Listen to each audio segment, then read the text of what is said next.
Okay, so this is the code that we work on Wednesday, and I give you the complete source code on Blackboard, so now you can play around with that. Okay. So now what I'm going to do today is, we know that we have this function. Well, we have just not one, but we have a lot of functions in here. So now what I want to do is, if I modify my bracket, okay, so instead of using bracket, can I use parentheses?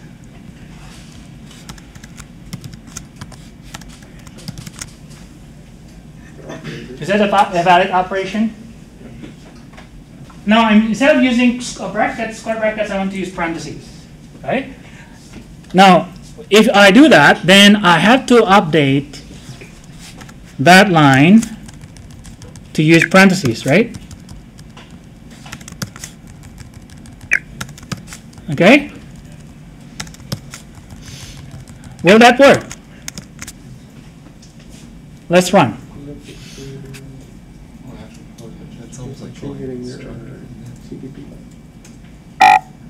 Oh, you're right. I need to change my CPP file. You're right. I forgot to do that. Change the CPP. Yep. Because now I'm using parentheses. I'm not using brackets anymore.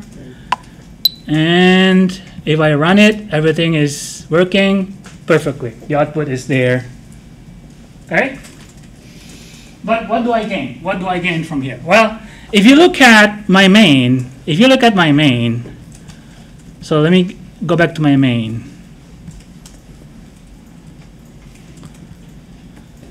So my main now, my midday looks like a function, right? It's like a function, but it is an object. Okay? So now that's why we call it that's like a function object. Okay? Or the fancy word for function object is functors.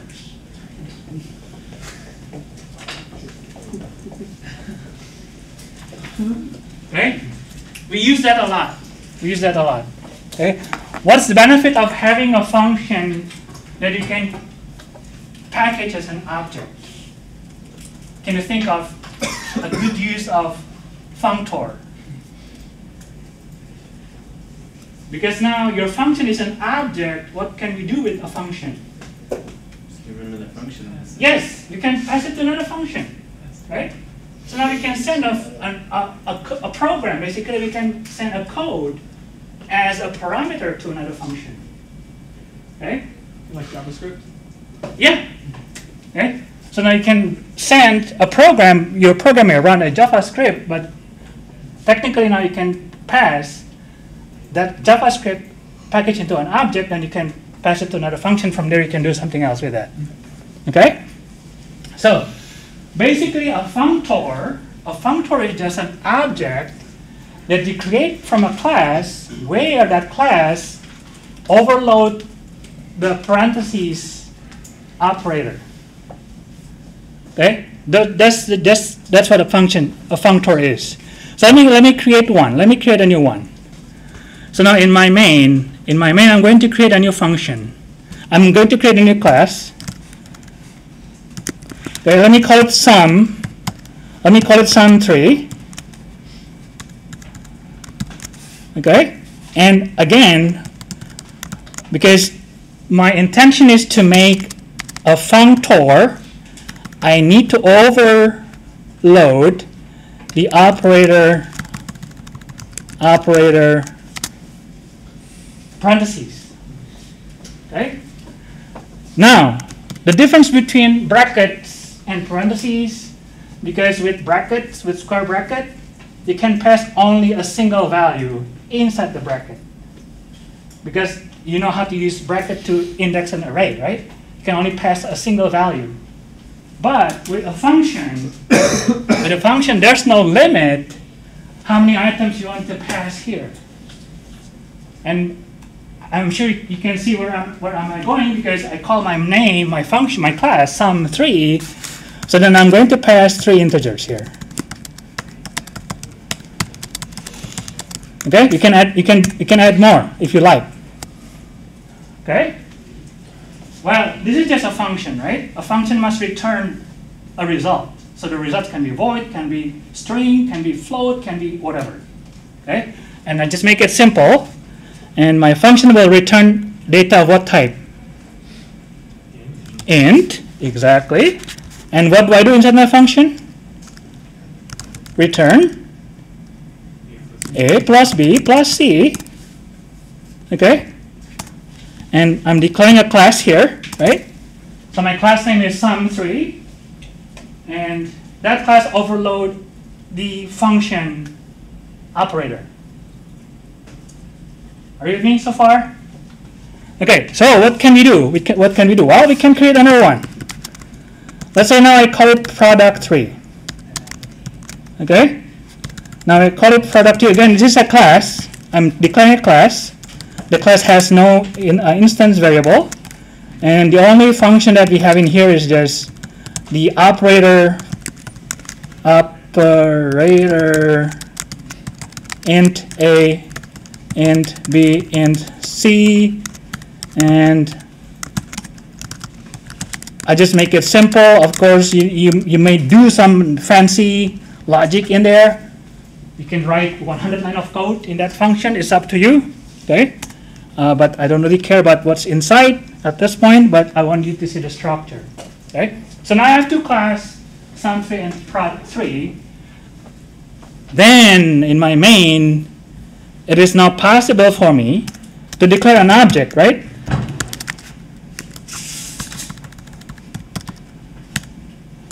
Okay, I'm going to call it adder. Question so far?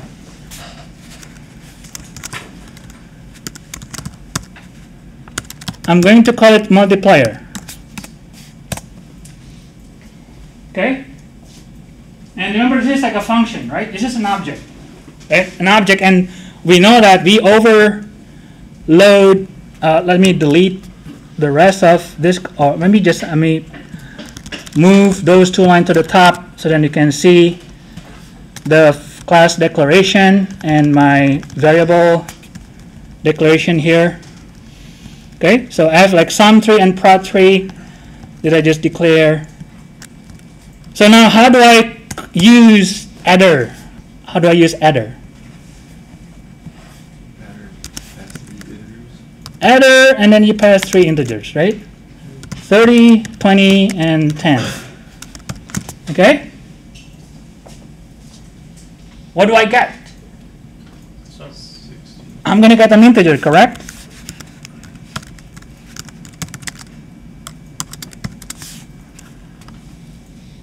Question so far? Does it make sense? Okay? So I'm just creating a class and I override the function call operation. Okay? But suddenly now I have an object that looks like a code here. So a code that I package into an object. Okay? I can do the same thing with the other object, the other functor. Let me use a different syntax here.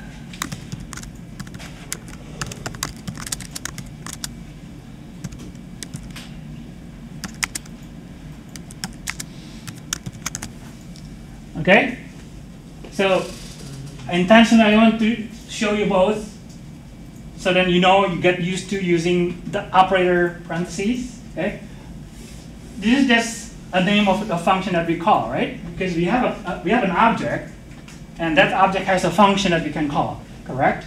Okay, so my object adder. Well, you don't see the operator because that is implied by the parentheses. Okay. If you forget what we did, remember that when calling end of day or when calling mid hour, basically I'm calling operator parentheses with parameter of hour. Right? So don't get confused with the two double parentheses in there, but the first parentheses is just part of the function name. Okay? And the second set parentheses is just the limit, the parameters that you pass to that function. Okay? So now if I run, and then now I can say just output, Okay, sum is, then you'll get the answer from there, x, and then now you'll say product is z.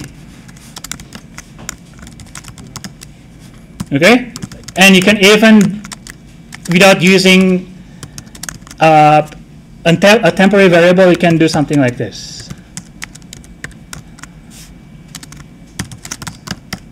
Okay, then your code will compile, and if I run, then you will trust me that the result will be correct. Okay, so let's try. And if I run, yep, the product is 60. The sum is 60. Maybe that's too small, but you can trust me that the sum is 60 and the product is minus 50, which is correct. Right? Okay, any question about function, object, or functor? Yes, Alex. You said you can pass a function as a parameter? Yes. That's my next. Oh, okay. Yeah. So functions are like first-class citizens? Yeah. Okay. Yeah, because now function is an object, and object is first-class citizen, so yeah. Yes, I saw a hand. Yeah, Joshua.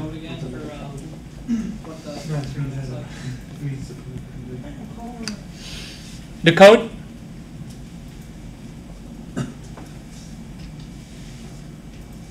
I just wanted to look at it again. That's all. I don't Yeah. have any questions on it. Okay. So, but now the power of function call, is there's no limit of how many parameters you can pass there. Even you can pass an array, you can pass something, some other structure, right? So there's the power of having like function call operator. Okay. So now once I have the two objects or the two functor classes, sum3 and prod3, I want to use sum3 and prod3 for one purpose here. Because let's have a function, okay, let's call it doMath, okay? Now my doMath is a function that takes an array of something, array of integer, okay? So now I want to write this function to be able to do different operations depending what I pass on my second parameter.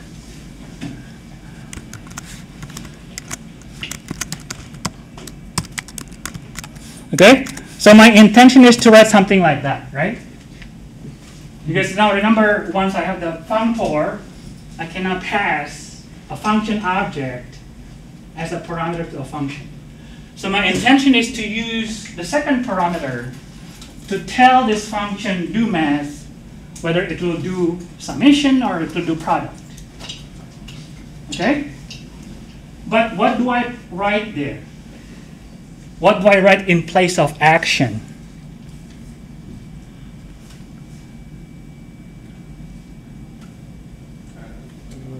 Either sum3 or prod3 when you pass it. An integer? Since they're both integers. Both in, so No, it would be sum3. sum3? Or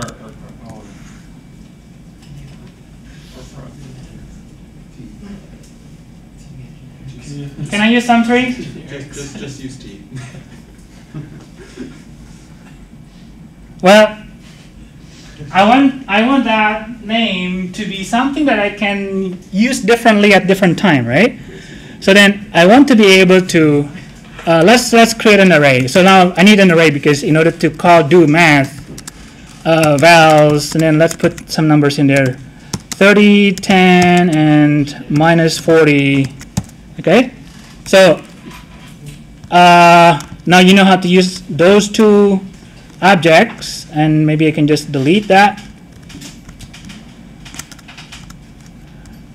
Okay, so what I want to do is to be able to pass my vals, and at some point I want to add them, but at other time I want to multiply them.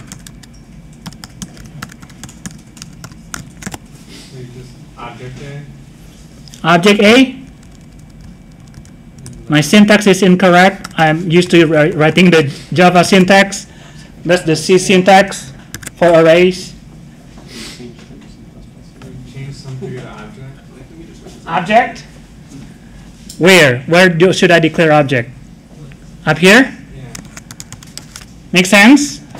If you're a Java programmer, it works, but it doesn't work for C++. Object underscore T. Is there a question mark? Question mark after object? Or just, I don't know. Maybe you're thinking of generic, Java generic? Yep, makes sense. That's what T works. The answer is template. Okay, the answer to this question is you have to use a template. And I agree with you, it makes sense to use an object, okay, because your background is Java, object is the top level class in your object hierarchy, but unfortunately we don't have object in C++. Okay, so then the replacement for object in C++ is to use a template.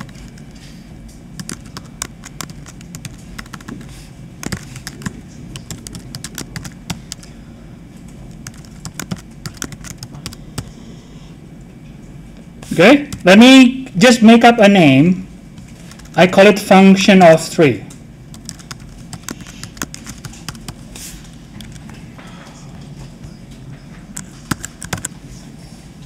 Okay.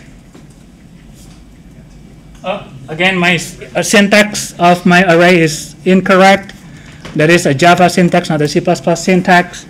Now if I recompile, everything will be compiled. Nope. Because I don't have X, I used X before. Yeah, just comment out that line, right? Okay, question about template? Yes? What is it? So a template is like a generic class in Java. So if you remember how to declare an array list, and you have to declare your array list to look like array list of string, right? Let's call it names, and you can also declare an array list of room. Let's call it places. So template is basically a mechanism in C++ to allow you to instantiate a function with different type. Oh, why do you need a semicolon after the template? Here? Yeah. No, we don't. Why? Because if you put a semicolon, then that will end the template. Okay, so you're just making a template for it. Yeah. Okay. So basically, we are saying that now this template applies to that function. Okay. Okay? Yes? I was just going to say, is the template limited to just the function? Limited to the function? Yeah, like, what? Is it, the template's just for sum 3 and prod 3, right? No. No. No. It can apply to anything at this point. Okay? There's no restriction. There's no restriction how we can or we cannot use A at this point. Okay? Function 3 may be a string, function 3 may be an integer, function 3 may be a float. There's no restriction at all. Okay? So now, what happens if I have this template function, then I will be able to say do math vals ABC. Okay? The same template can be used for different types. So for the first two, well, for the first one, I'm going to use do math when the second parameter is that object, the sum3 object. Okay? On the second call, I'm going to use do math for an object of type prod3. But for the third call, I'm going to use do math for a string. I heard the question from this side. Yes. Oh, that was me. Question? Can't we just use C? Can we use what? No, so with C++, it's with like all the different methods that we get running there, you don't have to worry about the semicolon with things in the middle of it. I mean, occasionally you do for a class, but it's just your functions. Where do you want to put semicolon? No, I was just wondering. I'm still trying to figure out why it doesn't have to be there. The semicolon? Yeah. Because if you put a semicolon in there, then that will stop. Because remember, semicolon is like Is it, the end of a declaration, right? Okay, so it's yeah. Yeah, So if I it's- put a it's- semicolon in there, then that will stop the declaration of so template. it's still declaring the template for the void do math in your name. Yeah. Okay. Part of the so- signature. Yeah, part of the signature. Yeah, think of this way. If I want to write everything in one long line, it will look like that. Okay. But I don't want to write everything in one long line. Okay. Okay? Do you put a semicolon at the end of the document then? Let's put a semicolon where? At the end of the document? No, you don't, something because it's still part of the declaration. No. Of the function. Like here? I don't know, at the end of the template. Like here? No. No, it's. Oh. Because otherwise it will stop the function then, because we're going to write the body of the So the function. template is After making body. the function of 3 inside the type name there before it sets the return statement Mm-hmm. to void. Okay. Yeah. Okay?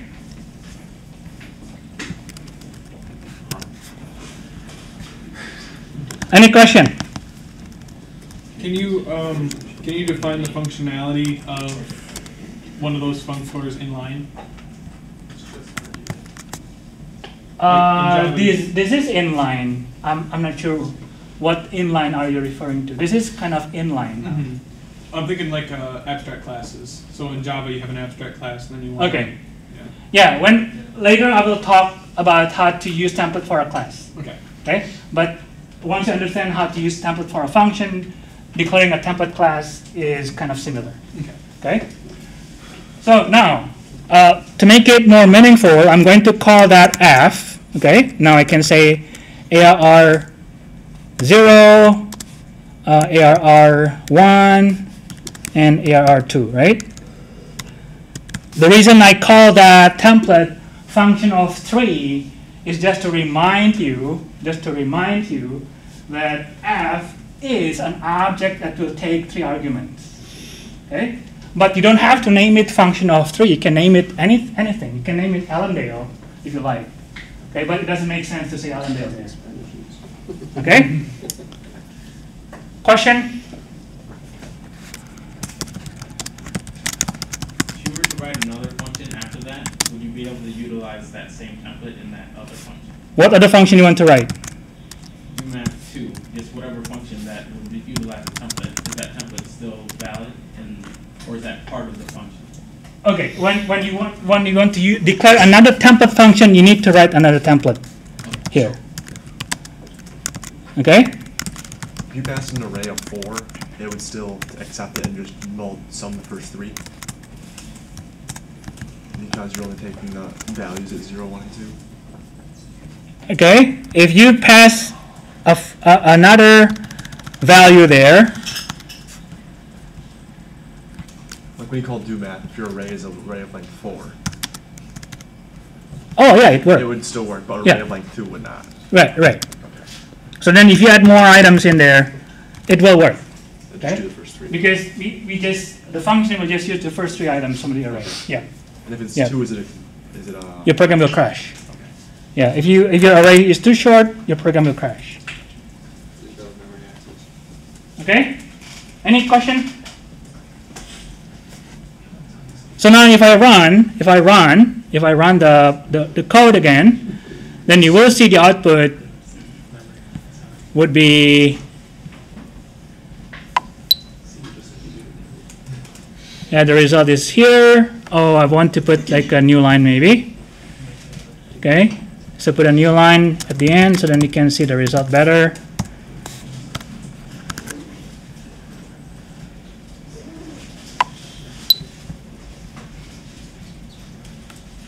Result of operation is 0 for the first one because the first object is an adder object, right? So the result is the sum of the first 3 numbers, and the second object is a multiplier object, and the result is minus 1200 or 12,000.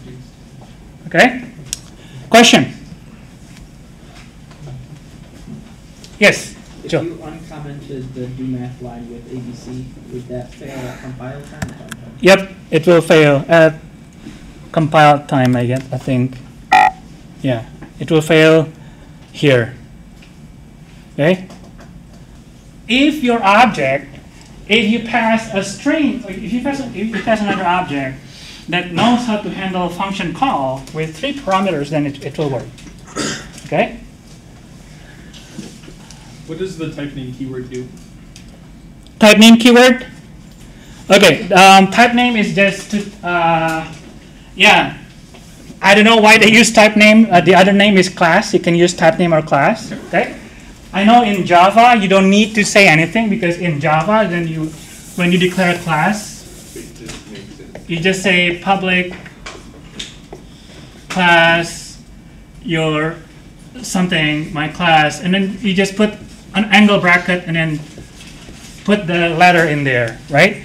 And the reason why they use a keyword type name is when you try to declare a local data in your function, inside the function, sometimes you have to use the keyword type name.